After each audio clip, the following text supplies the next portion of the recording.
Yang membatalkan puasa ada 9. Ada fikih praktis itu di depan, mungkin ada yang jaga. Ada 9 hal yang membatalkan puasa dan 9 orang yang boleh berbuka puasa. Kalau anda tergolong orang yang 9, nggak wajib puasa.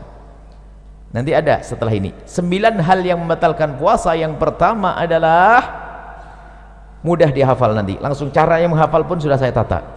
Yang membatalkan puasa adalah yang pertama, memasukkan sesuatu ke salah satu lubang yang 5. Memasukkan sesuatu ke salah satu lubang 5, lubang mulut, lubang hidung, lubang telinga, lubang buang air kecil, lubang buang air besar. 5. 1, 2, 3, 4, 5. Baik, kita rinci satu demi satu. Memasukkan sesuatu, nanti ibu kesini semua, ibu jangan kedip, tidak usah noleh juga kesini. Ini kedip sedikit tidak paham nanti. Jangan kedip ibu, tidak usah tanya sebelahnya, tanya saya nanti. Kalau ibu tanya sebelahnya tambah nggak ngerti, percaya ya? Ibu tidak usah tanya sebelahnya, ibu tanya ke sini. Masih ada yang bercerita di mana ya? Di sana tuh ada yang cerita. Ini fikih praktis, ibu jangan kelewatan sedikit pun. Nah, yang maksud membatalkan masukkan lubang mulut, lubang hidung, lubang telinga, lubang buang air kecil, lubang buang air besar, ini saya rinci. Yang dimaksud memasukkan ke lubang mulut adalah nelennya. Makanya jangan kedip dulu, nanti salah ya. Nelennya. Maka selagi anda tidak nelen, maka tidak batalkan puasa. Misalnya di satu pagi anda melihat es krimnya anak-anak kok lebih, lah ini sayang, esnya lebih, langsung dimasukkan ke mulut, batal enggak? Enggak batal asalkan jangan ditelan. Jangan ditelan, awas jangan.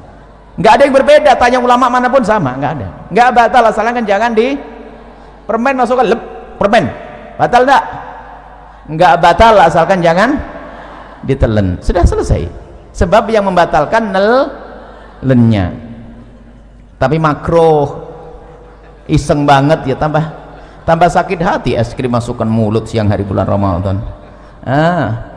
Tapi kita harus paham yang membatalkan nelen. Makanya kenapa Buya ngomong jangan kedip. Kalau ibu kedip atau ibu noleh ke sebelah, habis itu pulang, oh yang membatalkan nelennya saja ya. Iya bener kan, paham, jelas. Pulang ke rumah ditanya sama anaknya, mama nelen ludah gimana ma? Saya tadi ngobrol. Makanya jangan ngobrol kalau ngaji, nggak usah tanya ke tetangganya. Ayo nelen ludah gimana? Kayaknya batal. Kok kayaknya nih gimana sih? Harus jelas. Nelen ludah itu tidak membatalkan puasa dengan catatan ada 3. Jadi nelen ludah itu tidak membatalkan puasa asalkan ada catatan 3. Yang pertama, ludahmu sendiri. Sudah tidak usah bingung kalau belajar dengan kami, ibu matanya ke sini aja, ibu gak usah bingung, nanti ibu paham sendiri, tidak usah bingung, tidak usah. Saya pikir yang paling mudah itu ibu paham gampangnya.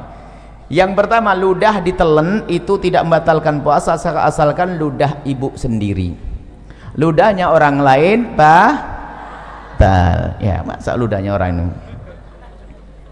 ya. Cuman kalau ngomong ludahnya orang lain itu jangan dibayangin ada ludah di meja langsung itu jorok banget itu. Anda memang belum belajar bagaimana keharmonisan dalam rumah tangga.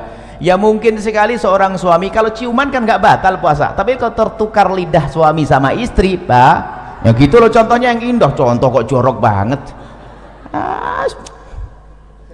Rumah tangga model apa itu? Jadi kan tertukar ludah, batal tidak?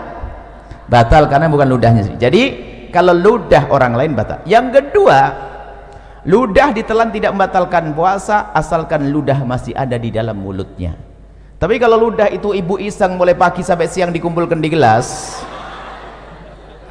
sampai dapat setengah gelas, masya Allah, taruh di kulkas dingin. Setelah itu ibu minum di siang hari, batal enggak? Batal karena sudah keluar dari mulut. Kalau sampai enggak paham omongan yang begini, masuk SLB, dibuat yang gampang begini. Maka jangan noleh-noleh, sudah saya bikin yang paling gampang. Yang ketiga, ludah itu ditelan tidak membatalkan puasa asalkan ludahnya masih asli, belum bercampur dengan yang lainnya. belum campur sama permen, belum campur sama kopi, belum campur sama es krim. Jelas? Baik, kalau saya punya ludah begini saya telan, tidak batal puasa saya karena ludah masih ada di mulut saya, ludah belum bercampur dengan sesuatu, dan ludah saya sendiri. Selesai? Baik, sudah jelas yang pertama, nggak usah bingung. Berarti kalau ditanya anaknya, ludah batal enggak Mi? Jelas tidak, asalkan begini. Sebab ada orang ditanya, Ustadz, nelan ludah batal enggak? Kayaknya enggak. Kayaknya enggak. Ini fikih apa itu? Nelan enggak salah itu? Kayaknya enggak. Enggak ada, harus tidak. Begitu, selesai. Kemudian setelah itu masukkan lubang hidung. Nah, masukkan lubang hidung. Memasukkan ke lubang hidung membatalkan puasa. Langsung ada yang stres. Pengajian paling tidak enak. Kenapa Ibu? Saya punya hobi aduh, ini gimana ini? Nah, makanya kalau ngaji lanjutin, jangan ngobrol, jangan main HP.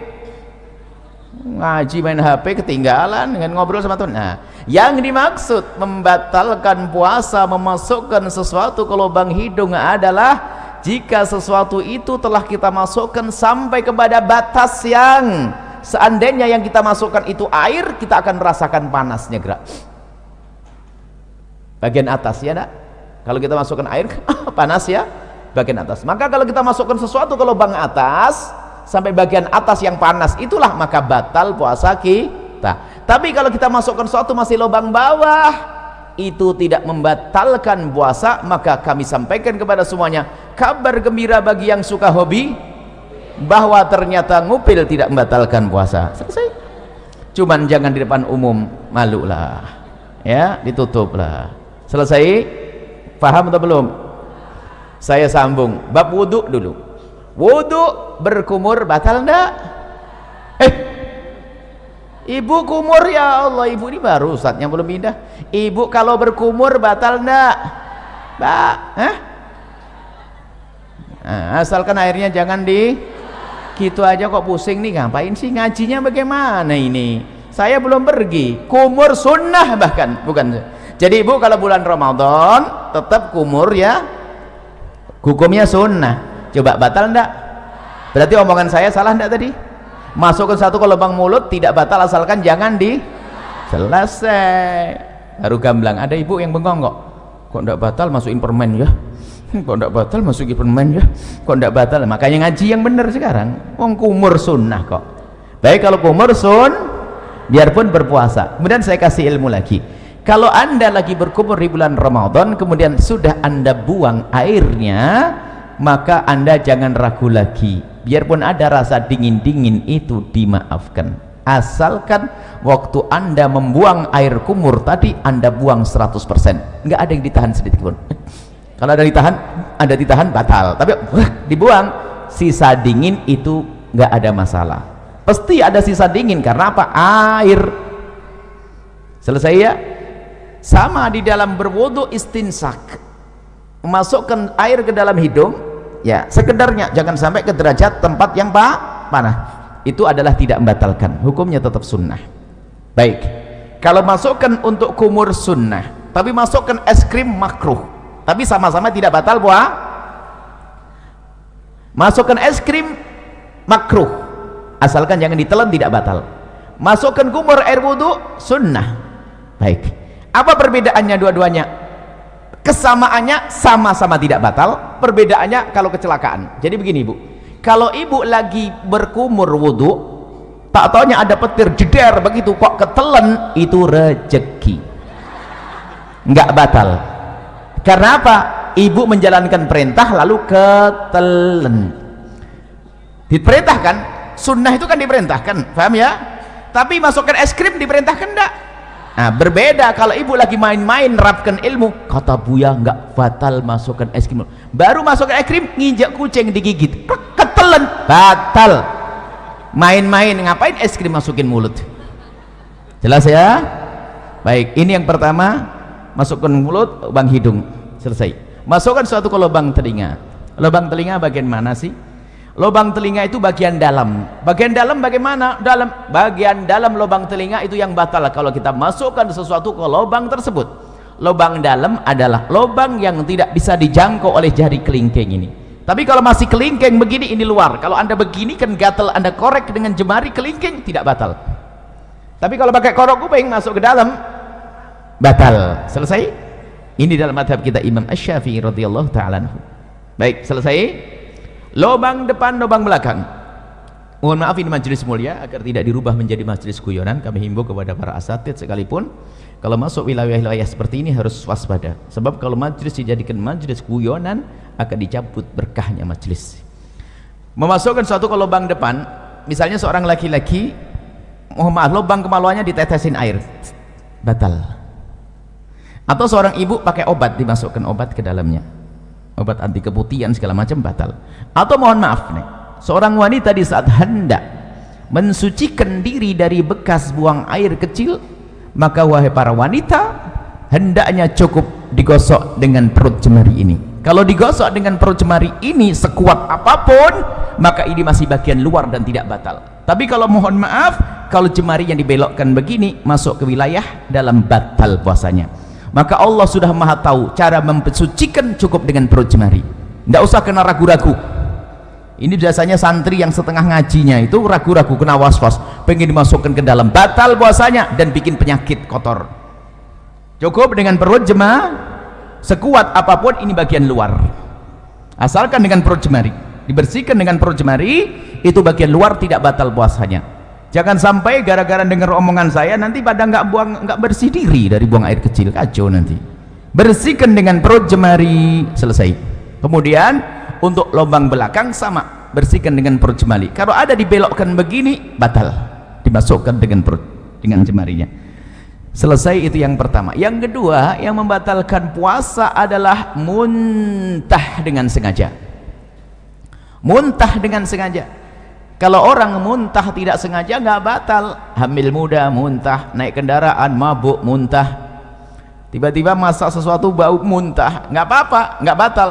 Yang membatalkan muntah dengan sengaja, digorok perutnya, muntah, atau mencari bau yang paling nggak enak biar keluar, biar muntah. Kalau dengan sengaja tapi kalau tidak sengaja tidak batal. Dengan catatan, ini catatan ini umum, secara umum, asalkan habis muntah yang tidak sengaja tadi, jangan nelen ludah sebelum berkumur.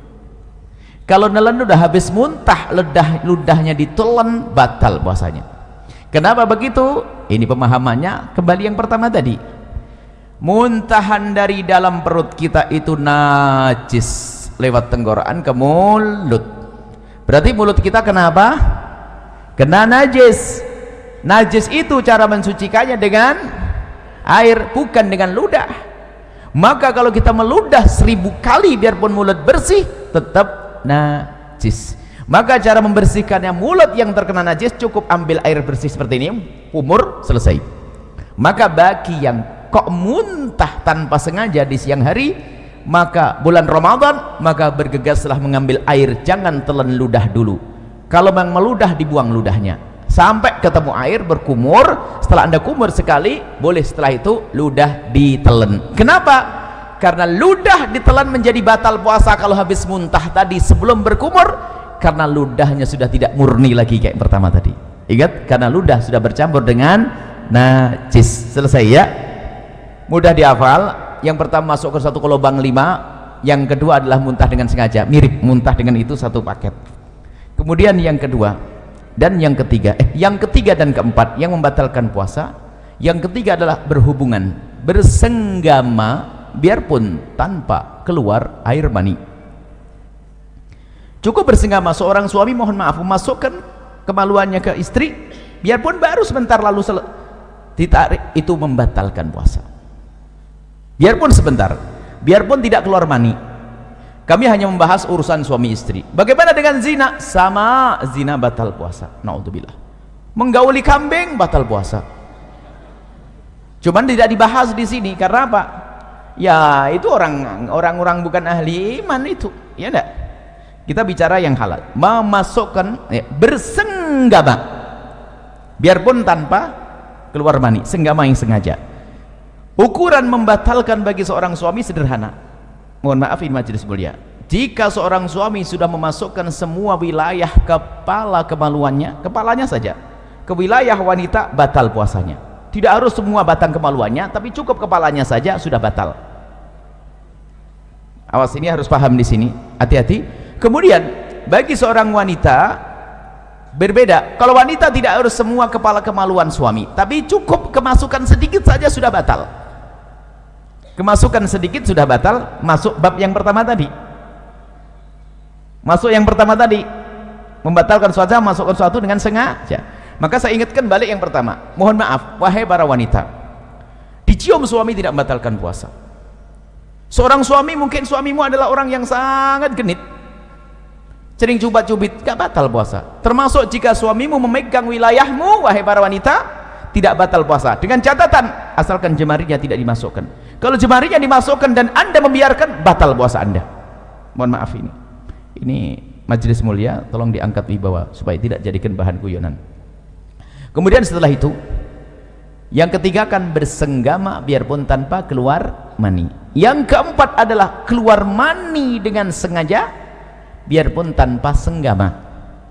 Keluar mani dengan sengaja, mohon maaf, naudzubillah, mungkin dengan onani, dengan apa, sengaja mengeluarkan mani, maka batal puasanya. Tapi kalau keluar mani tanpa sengaja, tidak batal puasa. Mungkin seorang lagi tidur di siang hari, ternyata mimpi basah, dilihat ada air mani, maka tidak batal puasanya. Selesai. Jadi keluar mani tanpa sengaja, biarpun tanpa senggama, selesai. Dapat berapa? 4. Sekarang 5, 6, 7. Biar ngafalnya gampang. 5, 6, 7, haid, nifas, melahirkan. Satu paket. Haid, nifas, melahirkan. Seorang wanita lagi puasa jam 5 sore keluar darah haid, batal puasanya. Seorang wanita yang ahli ibadah biarpun hamil tua tetap puasa. Setelah puasa di hari itu jam 4 sore bayi lahir, batal puasanya.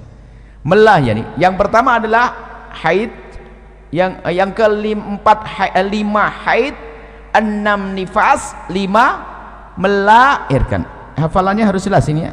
Melahirkan bayi atau bakal bayi. Tolong diingat kalimat bakal bayi di sini. Bayi atau bakal.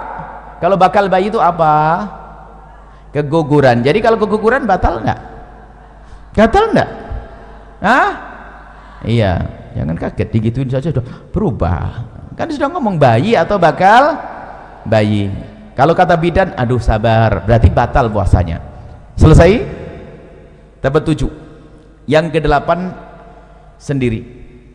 Yang ke-8 adalah hilang akal. Hilang akal. Hilang akal ini ada 3 martabat, ada 3 model. Yang pertama adalah gila. Gila. Kalau ada orang gila, saya tidak bisa nyontohin. Gila itu gimana? Gila, misalnya lagi ngobrol begini kok tiba-tiba gila, batal puasanya. Biarpun gilanya sebentar. Lagi ngobrol tiba-tiba gila sebentar, batal puasanya. Gila membatalkan puasa. Hilang akal martabat yang kedua adalah pingsan. Hilang akal tidak pingsan? Pingsan membatalkan puasa kalau pingsannya itu sehari penuh. Habis sahur pingsan, sadar-sadar isya. Puasanya batal. Karena apa? Pingsannya sehari ini kebalikan dari gila tadi. Tapi kalau kita pingsan kok sempat sadar di siang hari biarpun sebentar, puasanya sah. Contoh, pingsan habis sahur, tak taunya bangun-bangun zuhur, kaget lihat matahari, pingsan lagi dia sampai isya. Puasanya sah atau tidak? Sah atau tidak? Sah, karena sempat sadar biarpun sebentar. Selesai. Hilang akal yang ketiga, tidur. Tidur ini tidak membatalkan puasa biarpun tidurnya sehari penuh. Habis sahur tidur, bangun-bangun isya. Bukan kerbau ini. Kalau kerbau masih suka bangun itu. Kalau ada orang tidurnya kayak begini, tidurnya apa nggak tahu. Bangun habis sahur, tidur bangun-bangun ini, puasanya sah atau tidak?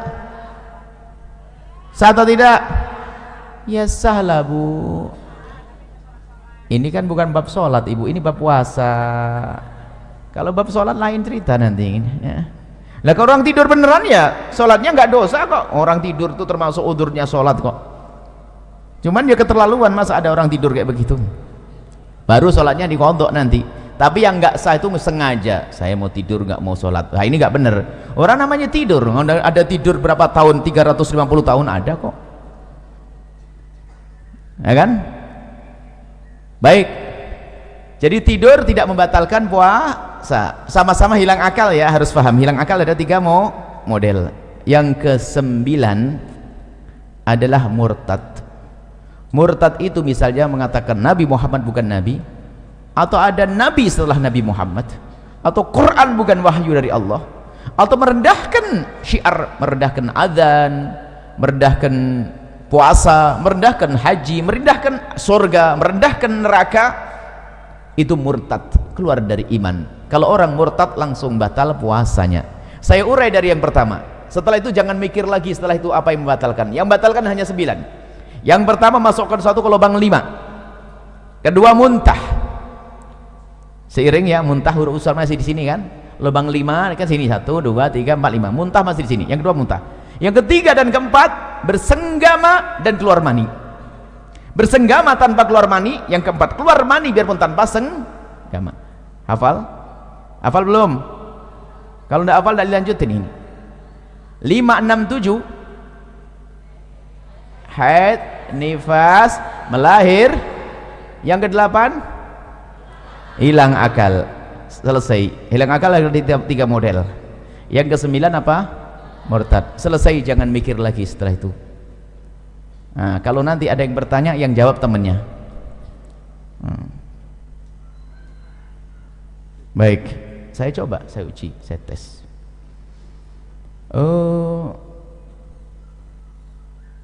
Pernah sakit mata? Semoga tidak sakit, amin. Kalau sakit mata, pernah tidak dikasih obat? Pahit tidak di tenggorokan? Batal tidak puasanya? Kan baru di sini Bu Yas. Saya ngajar di sini kok bisa ngomong. Memang Bu yang ngomong ada mata tadi. Kok jadi batal, bagaimana ini ceritanya? Kok nambah sendiri? Inilah belajar yang nggak bener. Suka ngarang begini nih. Ayo. Memang saya ngomong apa? Mulut, mata. Hah? Oh hidung. Lah kok ada yang batal dari gimana Bu? Nah ini baru di tes 1 sudah gagal nih. Jangan-jangan yang lainnya nggak paham nanti. Coba, batal enggak masukkan ke mata, ke paha, masuk ke dalam. Wah, batal enggak? Jangan. Bahkan ini orang cerdas suatu ketika. Ini ikatan dokter. Ikatan dokter kalah sama Anda. Tiba-tiba, Buya, hukumnya cabut gigi siang hari bulan Ramadan batal enggak? Batal enggak coba? Gigi. Asalkan giginya jangan.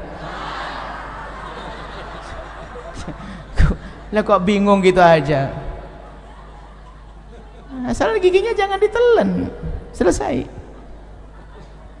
Kemudian ada lanjutannya, tapi Buya kan nanti darahnya terus ngalir akhirnya masuk ke dalam mulut. Berarti kamu takut ketelan darahnya kan? Iya Buya. Kalau begitu jangan cabut siang. Selesai. Tapi kalau selesai kok pusing. Belajar kok setengah-setengah. Makanya kalau ngaji itu yang bener. Ngaji ngantuk. Nah, jelas ya? Baik, nanti boleh tanyalah apalah setelah ini.